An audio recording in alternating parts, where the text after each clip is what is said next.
Yo halo guys, balik lagi sama gue di channel Bermatin dan salam profit. Oke guys, jadi pada kesempatan kali ini banyak banget yang request gue untuk ngebahas seputar Binance ya. Berita akhir-akhir ini BNB gimana ya, kemudian sama Tether atau USDT teman-teman ya.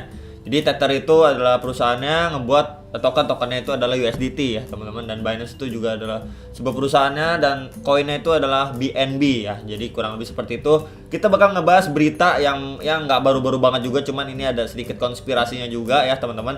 Jadi buat kalian yang emang nggak siap untuk menerima informasi, mungkin bisa ditutup untuk video kali ini teman-teman ya.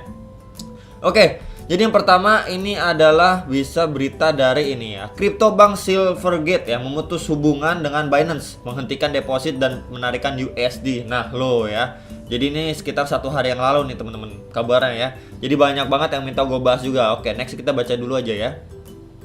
Silvergate Bank ya, lembaga keuangan besar yang bermitra dengan pertukaran kripto mulai dari Kraken hingga Coinbase baru-baru ini memutus hubungan dengan Binance. Awal Rabu ini Binance mengirimkan email ke penggunanya yang menyatakan bahwa platform tidak akan lagi mendukung penyetoran dan penarikan melalui Silvergate Bank melalui Swift ya. Mulai Jumat ini sampai sekarang opsi transfer bank USD Binance tetap dihentikan. Nah, lo ya guys ya. Kemudian setoran USD yang dilakukan ke rekening bank Silvergate kami setelah 11 Juni ya akan dikembalikan ke akun Anda dalam waktu 21 hari kerja. Nah, lo ya. Jadi yang udah melakukan transaksi ini bakalan dikembalikan lagi nih kurang lebih 21 hari kerja. Jumlah yang dikembalikan mungkin lebih rendah karena biaya bank eksternal yang terlibat ya. Makanya itu infonya ya teman-teman. Yakinlah kami bekerja keras untuk memberikan solusi alternatif USD yang dibalikin lagi itu. Tapi memang nggak full gitu mungkin nih teman-teman ya nih. Mungkin lebih rendah makanya nggak full ya. Nih ya, jadi ini juga di-tweet lagi nih teman-teman ya. Tuh, kenapa Binance getting dumped by Silvergate? Ouch. Ya teman-teman, nah tuh ya. Jadi ini yang bahasannya sama aja teman-teman di tweet juga nih teman-teman ya. Kemudian mengapa Silvergate Bank mungkin memutus hubungannya dengan Binance ya, meskipun masih belum jelas kenapa nih Silvergate Bank tiba-tiba mengakhiri kemitraan dengan Binance. Kemitraan bank baru-baru ini dengan proyek stablecoin Facebook diam bisa menjadi alasan. Nah jadi dia ini ada proyek juga nih teman-teman ya, stablecoinnya Facebook ya, yang namanya itu diem ya, menjadi alasannya. Cryptocurrency utama telah terlibat dalam kontroversi baru-baru ini menghadapi penyelidikan oleh Departemen Kehakiman AS ya, Internal Revenue Service dan Komisi Perdagangan Berjangka Komunitas atas pencucian uang dan pengedaran pajak ya. Jadi ini cryptocurrency utama itu maksudnya ini teman-teman ya, Binance nih ya teman-teman ya. Kan akhir-akhir ini emang udah diinvest segala macam lah ya, kabar-kabar buruknya mulai muncul ya. Sebagai penerbit eksklusif stablecoin diem, ada kemungkinan bahwa bank berbasis di California ini berusaha menjauhkan diri dari terkait dengan Binance dan masalah regulasi baru ini. Secara kebetulan diem baru-baru ini memindahkan operasi utamanya kembali ke Amerika Serikat, menarik aplikasi lisensi sistem pembayarannya dari Swiss. Penting untuk dicatat bahwa Binance telah dilarang Amerika itu sejak 2019, jadi emang udah lama guys ya. Saat Binance mencari penyedia dolar AS baru ya, pertukaran akan terus menawarkan opsi transfer bank lain dari mata uang fiat yang berbeda, termasuk tetapi tidak terbatas pada euro, pounds, dan dolar Australia antara lain ya, dan lain-lain. Metode pembayaran lain seperti metode debit, kredit, P2P juga tersedia. Yang menariknya Binance US ya, pertukaran afiliasi Binance Amerika, men-tweet bahwa mereka akan terus bekerja dengan Silvergate sebagai salah satu mitra perbankannya. Nah, jadi emang ini ada tweetnya juga nih 11 Juni ya, tetap nih mereka tetap bekerja sama nih ya. Sebagai entitas terpisah secara hukum, Binance US tidak mungkin menghadapi pengawasan peraturan yang sama dengan perusahaan induknya. Yang jelas mengapa Silvergate memilih untuk terus bekerja dengan cabang yang di US ya teman-teman ya. Jadi dia tetap bekerja sama, tapi untuk yang induknya enggak ya teman-teman, karena memang tidak ada di US juga ya untuk yang induknya.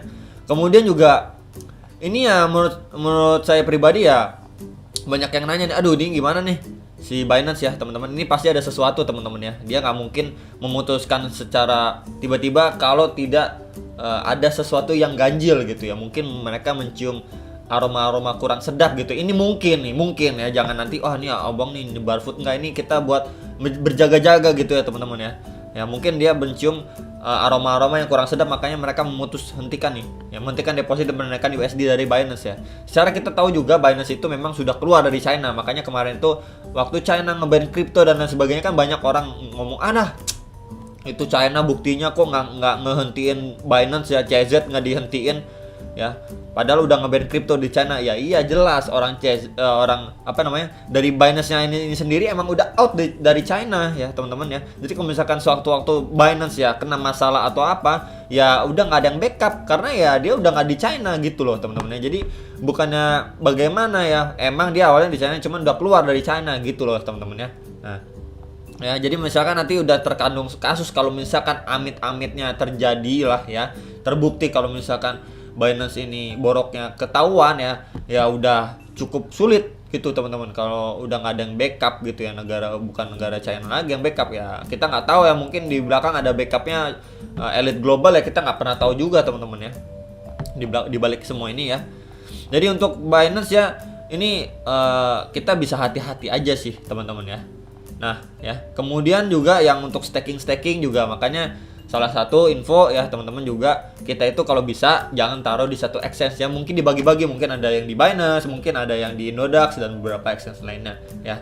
Lalu untuk yang nanyain ini kan kemudian untuk Binance juga kantornya dan lain sebagainya, gini guys ya, kantornya ada atau enggak ya itu nggak menjamin juga uang kalian aman gitu loh, menurut saya pribadi gitu. Banyak juga kok yang ada kantornya jelas ya, ada karyawan jelas gini-gini ya. Kalau emang niatnya scam ya scam aja gitu kan ya, percuma mau ada gedungnya mau nggak ada gedungnya. Menurut saya pribadi nih ya nggak ngaruh juga sih. Kalau memang dia mau scam ya scam aja gitu kan ya. Banyak juga contohnya money game ya, udah apa pembukaan peresmian nih kantor segala macem nih kantornya di sini, kalian bisa nyamperin nih, ada customer service-nya dan lain sebagainya ya, ujung-ujungnya scam juga. Pas dicari tahu setelah scam ternyata bangunan itu cuma nyewa ya, dia cuma akal-akalin aja para investornya ya, bisa aja gitu kan teman-teman. Nah makanya kalau yang nanyain ada kantor atau nggak ada kantor, yang menurut saya sama-sama aja lah gitu. Kalau ada kantor juga emang kalian tahu persis itu kantornya dibeli atau bagaimana gitu ya, ya sama aja lah intinya. Kalau emang mau scam ya scam aja gitu teman-teman, itu menurut saya pribadi. Nah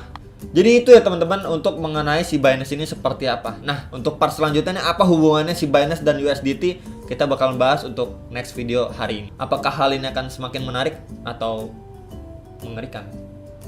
Makanya pesan saya selalu jangan pernah all in ya teman-teman. Di bidang apapun jangan pernah all in. Resikonya itu pasti ada. Jangan terlalu bermimpi yang terlalu muluk-muluk gitu ya. Pasti cuan, pasti ini, pasti ribuan persen ya, puluhan ribu persen ya, jutaan rupiah bakalan kalian dapat dalam waktu singkat. Kita nggak pernah tahu yang sebenarnya untuk hari esok seperti apa, minggu depan ya, bulan depan, bahkan tahun depan apa yang akan terjadi kita nggak pernah tahu. Makanya kita selalu kalau bisa tuh mawas diri, update dengan berita-berita terkini untuk menghindari ya kemungkinan terburuk seperti apa.